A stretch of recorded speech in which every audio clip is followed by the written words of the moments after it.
something to a dog really didn't like, at least a dog that has all its teeth?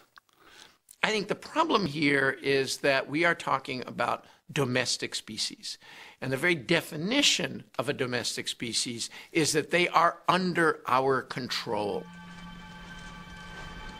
So my problem with zoophilia is that it is a one-way street. It is not the animal who is choosing to have a sexual relationship with us. It is we who are imposing a sexual relationship upon the animal.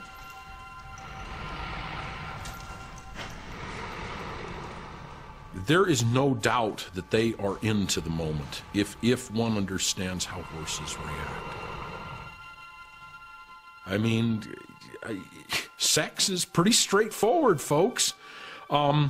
Member A goes into slot B. At that moment of orgasm, for lack of a better word, the two souls actually merge and touch, albeit for a brief instant. And it's humbling. And yet it's so intense, it's rejuvenating. Mares do orgasm. Yes, they do. We call them maregasms. And when a mare orgasms, a lot of times, well, they will, you can feel their muscles tense up and they kind of oomph, for lack of a better word. And yes, they orgasm. There's no doubt.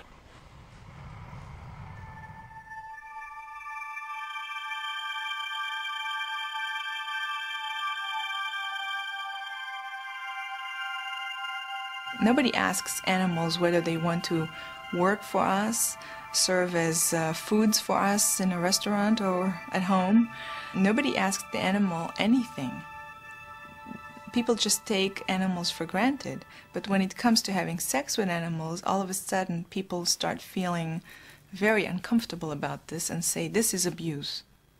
But killing animals, that's okay because we eat them. Hope everybody likes onions. So, everybody else asks. I haven't heard. What was your first experience?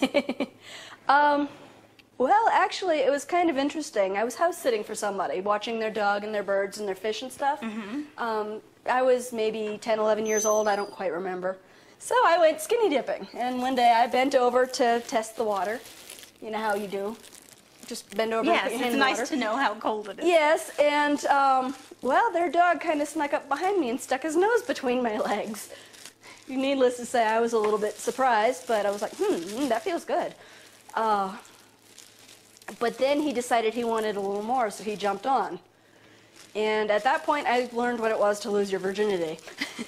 It scared me half to death. But then it kind of started feeling good, and I'm like, Yeah. But then again, the other scare that I had was, oh my God, I'm going to have puppies. I think I was like 22 the first time that I had, allowed a dog to have sexual intercourse. So it kind of just grew from there. Oh, yeah? But, I had dog companions in between. I've always loved the feel of fur my whole life. Mm-hmm. And my dog was always there as a good friend, soaking up tears, whatever I was going through. And I don't know, I guess it was just one night. We were snuggling in bed, and I was petting him, and he just got very curious. And, there was more of an oral thing. And, I became kind of curious about him. So, to begin with, it was more of just curiosity. So you lost your virginity to a human first? To a human. I was like, 15 or 16. 15. I was 21 when I lost my virginity to a human. It was before I was 16 because, I guess I was more curious sexually and more interested. My problem is most of my boyfriends weren't interested in it, and I never could figure out why. Ellie did eventually meet Ken, who shares her sexual preference. Oh, we need to grab a couple handfuls of that smaller stuff. Okay. There, and I'll get some of this.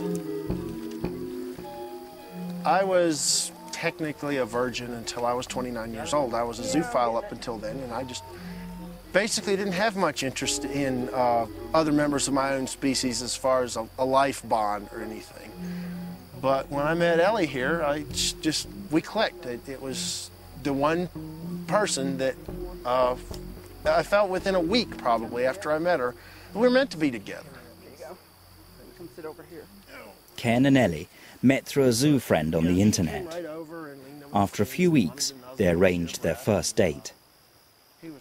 Well, the first night that he came up to visit me, I took him down to the barn to introduce him to some of my horses and some of the other horses that I enjoyed at the barn. And I took him in and introduced him to my miniature stallion. And kind of, I don't know if it was subconscious, I was very nervous and kind of wanted to do the shock factor, as it were. My miniature stallion was dropped and masturbating. When his penis is dropped and he slaps it on his belly, they call that masturbation for stallions. And so one thing led to another and I couldn't resist, so I bent down and started sucking on him. And then he tried climbing on top of me, so the next thing I know, my pants are down and I'm bending over for him and I'm like, excuse me, I can't resist. And I guess part of me said, okay, either he's for real and he won't mind this, or he's not for real and he's going to be totally freaked out by it and run. Obviously, he didn't run. No, actually, I was very tempted at the point to have sloppy seconds. It turned me on. It was so erotic to watch this, and just the whole thing. And it didn't shock me at all. In fact, I was like, this is pretty cool. I think I found somebody here that might be on my plane here, and it went from there. And here we are, married. Yeah. Well, I have vaginal sex with my miniature stallion. He's not a whole lot larger than most humans. He is a bit bigger, but not uncomfortably so. I like to suck on him orally, and he especially enjoys that.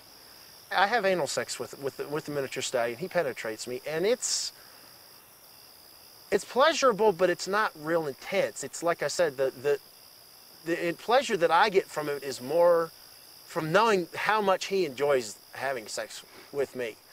He tends to tell me about it. He talks a lot. He grunts and wickers and blows in my ear, etc. And that is very erotic to me, more so than the physical sex. When he's courting me, as it were, trying to entice me to bend down or kneel down, he does a lot of, I call it a hubba hubba.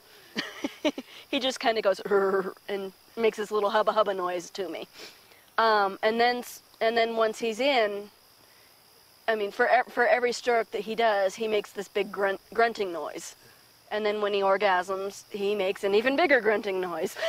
And he tends to like to hold on with his teeth, and I actually have some scars on my back from where he's bitten onto me, just hanging on.